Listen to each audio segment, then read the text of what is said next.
ang nangyayari ngayon, si Alan. O, pagkatapos si Loren. Si Loren nga, ang bilis-bilis, umalis ka agad, oh. Bakit? Ay kasi pinakita na sa kanya, nagsalita na si Ombudsman Boying Rimulya. Isa sa ilalim na sa preliminary investigation ang plunder sa kanila ng anak niyang si Leandro. Oh. Pero ngayon, iba naman, si Pia naman. Kaya magsasabay-sabay na pag-uusapan ito. Oh. Pag naungkat ni Senador Ping Lacson na marami ring anomalya si Pia Cayetano, kasama na yan sa maiimbestigahan. Kaya ang lalabas niyan, si Alan, si Loren, si Pia. Patay, tatlo na sila. Tatlo na sila, mga kabunyog. Oh, si Alan, si Loren, si Pia. Si Loren, lumabas na ng bansa. Oh, plunder din kasi yun. Si Alan, ito na, tambak na ang mga ebidensya. Si Pia, ayan, lumabas na. Mayroon din palang insertions, 4.7 billion. Kaya sa susunod na mga araw, yan ang pag-uusapan na. Tatlo na. Tatlo na yan, mga kabunyog. Alan, Loren, Pia. O ano nang mangyayari sa mga senador na ito ng minorya? Ano nang mangyayari sa mga senador ng minorya? Mauubos yata. Panay pati plunder. Panay pati plunder. Ito imposibleng kung ang ginagawa sa budget ni Pia ay katulad din ng ginagawa sa budget ni Cayetano. Mga slope protection din. Pero sa totoo, illegal reclamation. Eh di kasama si Pia niya. Kung yung mga insertions na yan ni Pia Cayetano na 4.7, ganun din ang ginagawa. Katulad din ang ginagawa ni Cayetano Alan. O, di sabay sila. Alam nga namang yung ginagawa ni Alan, ganun din yung ginagawa sa budget ni Pia, kakasuhan mo lang si Alan. Mga kabunyog. So ano na ito? Medyo mabigat na itong mga nangyayaring ito. Maganda yan. Para maungkat talaga, makita talaga ng taong bayan kung saan napupunta ang mga insertions ng mga politiko. O yan. O maganda yan. Si Soto kasi sabi nila, confident sila, wala silang problema dyan. Si Lacson ganun din. O. Ito ngayon ang mga may problema. Sila Jinggoy, sila Pia, sila Alan Cayetano. Kaya ito na mga kabunyog, mga kababayan. Gawa natin. Wala pang reaksyon si Pia Cayetano eh. Itong nakaraang linggo na nahimik siya. Pero ngayon lumalabas na yan. Magre-react yan. Kasi nasimula na linabas na ni Lacson. Pia Cayetano had 4.7 billion budget in 2025. Ay, ang laki. Ang laki ng perang pinag-uusapan dito.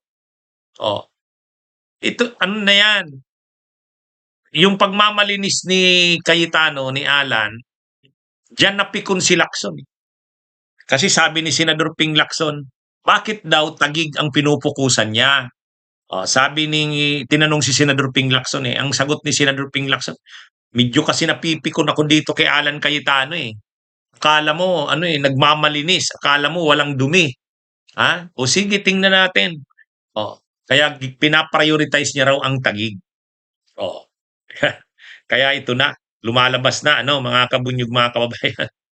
At ngayon, ang lumabas naman si Pia, 4.7 billion.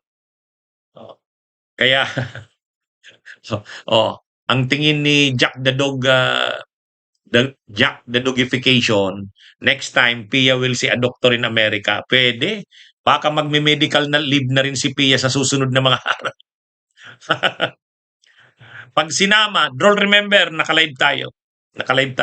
Pag tinurn over na naman ni Senador Ping Lacson ang mga ebidensyang ito laban kay Pia Cayetano kung ano matuklasan nila, mag-iimbestiga na niya ng ombudsman. Yan, grabe na yan. Ang mangyayari pala nito, ang posible palang mangyari nito, kung makasuhan ng plunder si Leandro Libeste at saka si Loren, mag-ina ang makukulong. Kung makakasuhan naman ng plunder yung magkapatid, si Alan at si Pia, magkapatid naman ang makukulong. Ang unang nakulong yung magkaibigan, Mike Defensor at Marcoleta, magkasangga. 'Di ba? Ay mukhang partner-partner ngayon ang nakakasuhan Ano, mga kabunyog, partner-partner.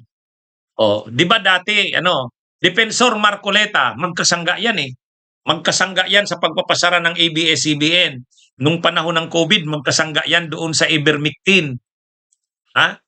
Sumunod naman, ito naman ngayon, mag-ina, Loren at saka Leandro. Iniimbestigahan naman, preliminary investigation, posibleng makasuhan, plunder, mag-ina.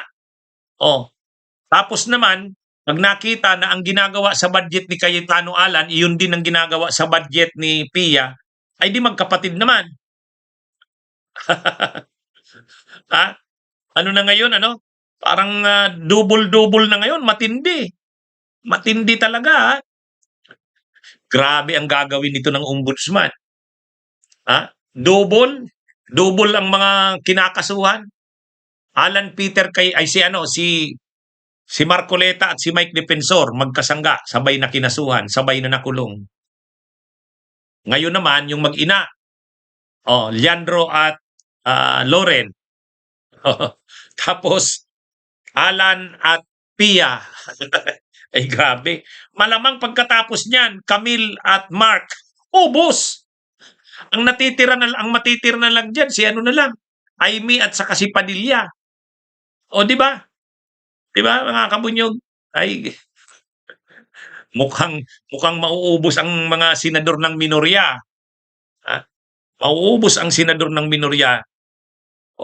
Ano yan? Sasabihin nila niyan,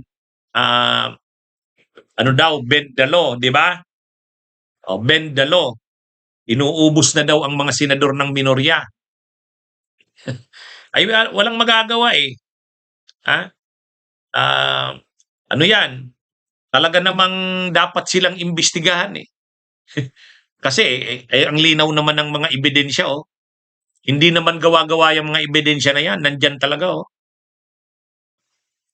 Iwan nga natin kung itong mag-ina na si Loren at si Leandro ay uuwi pa. Sabi ni Llamas, hindi daw uuwi. Pero ako, sabi ko, sa kasi Ombudsman Buying, uuwi yan. Hindi, si Bongo naman, sa kasi Bato, sa ICC naman yun ICC. Mukhang mawawipe out, mga kabunyog. Mukhang mawawipe out ang minorya. Bunyog! Halikan na kasama ka, Bunyog. Kapag buklod ay may pag-asa, Luzon, Visayas, Mindanao, isa ang pananaw. Sa bagong Pilipinas ang bunyog isisigaw. Bunyog, bunyog.